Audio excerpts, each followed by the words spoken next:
మహిమ అంతటి మీద విధానముండును.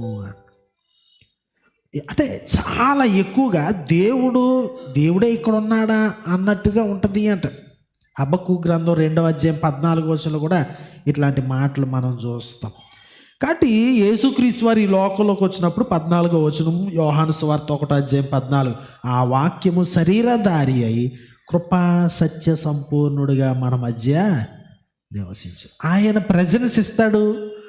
ఈ ప్రత్యక్ష గుడారంలో మహిమను కోల్పోయాం, సొలొమోను కట్టిన దేవాలయంలో మహిమ కోల్పోయాం, ఈ కబోద్ మహిమ వెళ్ళిపోయింది, వెడలిపోయింది. ఆయన తిరిగి వాగ్దానం చేశాడు మహిమనిస్తానని. కానీ ఈ వాగ్దానానికి మించింది ఆయన చేశాడు. కేవలం మహిమ కాదు, ఆయనే దిగొచ్చేసాడు.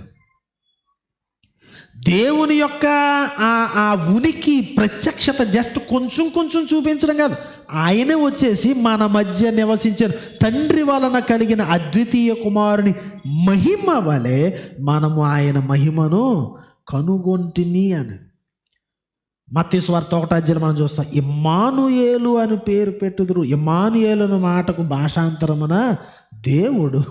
మనకు దేవుని మహిమ కాదు మనకు తోడుగా ఉండేది, దేవుడే.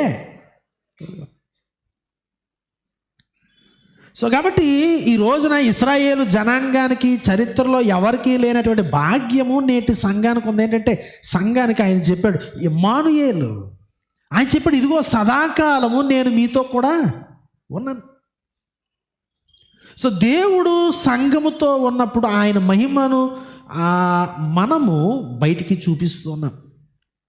మన యొద్ద ఆ దేవుని యొక్క మహిమ శరీరధారి అయి వచ్చినటువంటి యేసుక్రీస్తు వారు దేవుడంటే ఏంటో ఎట్లా చూపించాడో మన ద్వారా, మన దగ్గర, మన మాట, మన క్రియ, మన విధానాలు దేవుని మహిమను రిఫ్లెక్ట్ చేయాల్సినటువంటి అవసరత ఉన్నది.